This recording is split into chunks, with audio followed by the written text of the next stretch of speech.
Welcome back to our Darker series. Thanks for joining us as always. Last time we discussed John Flamen Schrank and his attempt on the life of former President Theodore Roosevelt in October of 1912.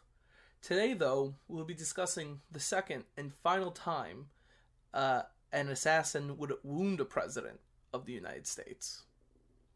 We will be discussing the attempt on the life of Ronald Reagan on March 30th, 1981.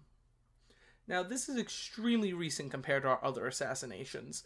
Now, yes, many people are alive who can remember something like the Kennedy assassination. But for example, my eldest brothers were born in the 80s. So there are more people alive today that not only remember the assassination, but also the Reagan era as a whole. So we will not be discussing politics as this is an apolitical channel, but we will discuss what was going on in the Reagan government, and specifically what was happening in 1981. Now, this was the first year of his presidency, literally the first year. Reagan was only inaugurated in office on January 20th, 1981. This was 2 months into his first term. Also, quick fun fact, Reagan is the last president to wear the official inauguration suit that most presidents since the early 20th century had worn. Reagan was a very popular choice for president. For one, he was a renowned actor before he became a politician. But also people like how he handled issues when he was the governor of the state of California. Also a fun fact, he is the only president to not only open Disneyland twice, once in 1955 when Walt Disney opened the park, and then again he opened it in 1990 for the 35th anniversary of the park. Also, he is the only president to be inaugurated from Walt Disney World in Orlando, Florida. But overall, Reagan, in his first 2 months, seemed to be a very hopeful new president. But this now takes us to our would-be assassin, a man named John Hinckley Jr. Now, again, this is a strange subject to cover because Hinckley is still alive now. He is 67 and finally living his life after years at a mental hospital. But at this point, we're going to begin where he was living in Los Angeles, California. It's the late 70s and Jimmy Carter is president. Hinckley has seen a movie over 15 times and fallen infatuatedly in love with the female protagonist of the movie. The film was Taxi Driver, starring Robert De Niro and Jodie Foster. Hinckley identified a lot with De Niro's character of Travis Bickle. He was a loner, he disliked fake people, and he was, in quotes, looking to protect innocence. Now, I said love before, but that was far from what Hinckley truly had. He had become obsessed with the young actress, who at the time was only 12 years old. But he had taken on the mentality of the character of Travis Bickle, that he only wanted her and nothing else. He began to stalk Foster, wanting to earn her affections and love. But at first, he was mostly ignored. But things became very scary when in 1980, Foster enrolled at Yale University in Connecticut. While here, Hinckley not only enrolled in a class, but began to drop letters at her dorm, sliding the notes beneath her door, trying, again, to earn her love. This time, Foster actually confronted him over the phone and told him to stop, and that she was not interested in pursuing anything, not even a friendship with the man who had been stalking her for almost a year at this point. Hinckley, though, would not concede, and he thought that the only way to impress her was to be Travis. Now, at the end of Taxi Driver, Travis Bickle attempted to assassinate a senator running for president. So, in his mind, he thought maybe he should try to shoot President Jimmy Carter, who in 1980 was running for re-election. He thought that would impress Foster enough to earn her love. While in Nashville, Tennessee, in late 1980, he was actually going to attempt to kill Carter at an event the president was having in Tennessee. But he would actually be detained and fined when police found the unlicensed firearm on him. Sadly, the officers did not make any connection to the president, also being in Nashville at the same time.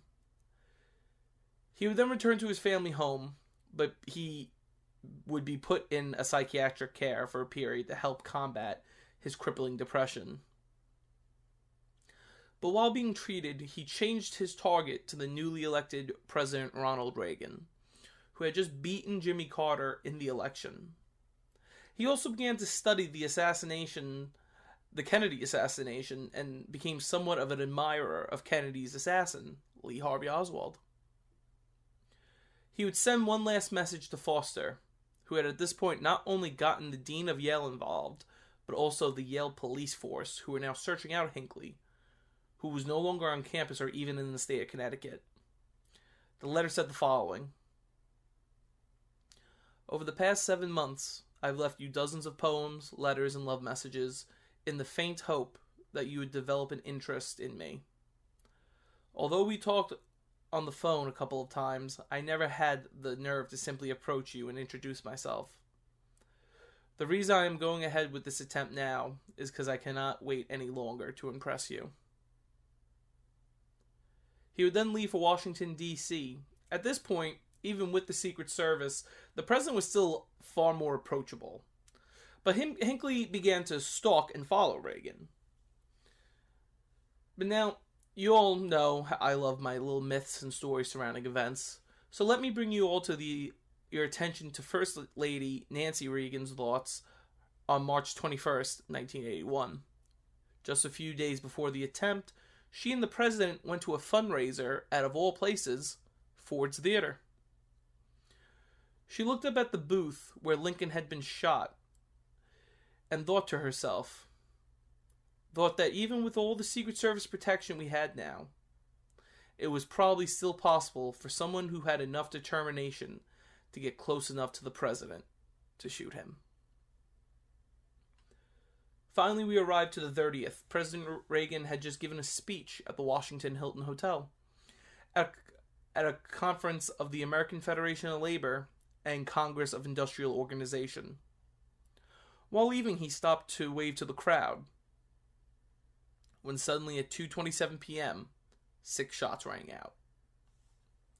Secret Service agent Jerry Parr, without even thinking, grabbed the president and tackled him into the limousine awaiting the president. Meanwhile, Press Secretary James Bradley had been shot in the head. Secret Service agent Tim McCarthy, while shielding the president, was shot in the abdomen. DCPD officer Thomas Delante had taken a ricochet to the spine and collapsed on top of Brady, yelling, "I am hit." Hinckley had appeared from the crowd, and without any proper firearm training, luckily, or skill, began to fire his ROM revolver in the president's direction. Secret Service agent Dennis McCarthy tackled Hinckley, while 2 men who were at the luncheon came forward and began to beat on Hinckley. Secret Service agent Robert Wanko pulled out an Uzi that was hidden in a briefcase. This was done to dissuade any further assaults from anyone else in the area. Parr, in the car with the president, at first believed the president was fine, not finding any wounds on the 70-year-old man. But the president soon began to complain about pain in his side. While they initially believed this was caused by Parr tackling the president, concern grew. Parr believed he may have punctured the president's lung with a rib when Reagan began to cough blood. So they went to the George Washington University Hospital, where it was discovered the president had been shot. Not a direct shot, but a ricochet that had bounced off the car and lodged near the president's lung.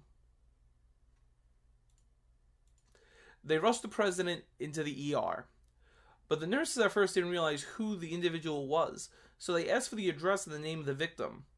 Parr simply responded, 1600 Pennsylvania Avenue. Vice President George H.W. Bush was then brought back to Washington, D.C. with heavy security. As the First Lady was rushed to the hospital, Reagan, when seeing his wife, simply said, "Sorry, Nancy, I forgot to duck." He then was brought into surgery. Upon getting into the room with all the surgeons, he made another joke saying, "I hope you're all Republicans." The chief surgeon, who was actually a lifelong Democrat, said, "Sir, today we are all Republicans." After 105 minutes of surgery, it was a success. Then after 2 weeks, he returned to the Oval Office and assumed his duties as president. But not before making jokes about Hinckley, saying, "Who taught that kid to shoot? The Russian army?" Hinckley would be found not guilty on all counts by reason of insanity and be placed into St. Elizabeth's Hospital for further treatment. Now, if you've been following this series, that name might sound very familiar. It's because St. Elizabeth Hospital was in fact the same hospital Charles J. Guiteau was held in before his execution. But as I said earlier, he would be treated and later released, and in 2022, being fully released from all court control. Foster, however, would go through hell again. Now, an even greater spotlight being brought on her as the woman who, in quote, led to the assassination. She has only talked twice of the incident since it's occurred, and has been known to walk out of interviews or meetings if the subject was ever brought up or come up, which, rightfully so. Reagan, however, with the exception of his press secretary James Brady becoming paralyzed, he was very cavalier about the attempt on his life. In 1987, while speaking in West Germany, a balloon randomly during the speech popped. Now, if you watch the video, which I will most definitely leave linked below, you will see the Secret Service hops into action, but Reagan doesn't even flinch, calmly stating, "Missed me," to which the entire crowd began to laugh. Reagan would serve until 1989, winning his re-election and then having a whole period of the U.S. named after him, which went into the one term of his successor, his Vice President George H.W. Bush. He would die in 2004 from pneumonia, complicated by his Alzheimer's, and be given a state funeral. This now puts an end to the wounded presidents. Now, as I said earlier in our series, I will only be covering the incidents of note. So the next assassins we will be the first one ever, Richard Lawrence, then Giuseppe Zangara, followed by Samuel Bick, and then we will end with Sarah Jane Moore and Squeaky Fromm, who completely messed up their attempts on Gerald Ford. Thanks again for joining us. Please like, share, and comment if you enjoy the content. If you're a new viewer to the channel, I would love to invite you to subscribe and join our growing history-loving community. Thanks again, and we'll see you tomorrow.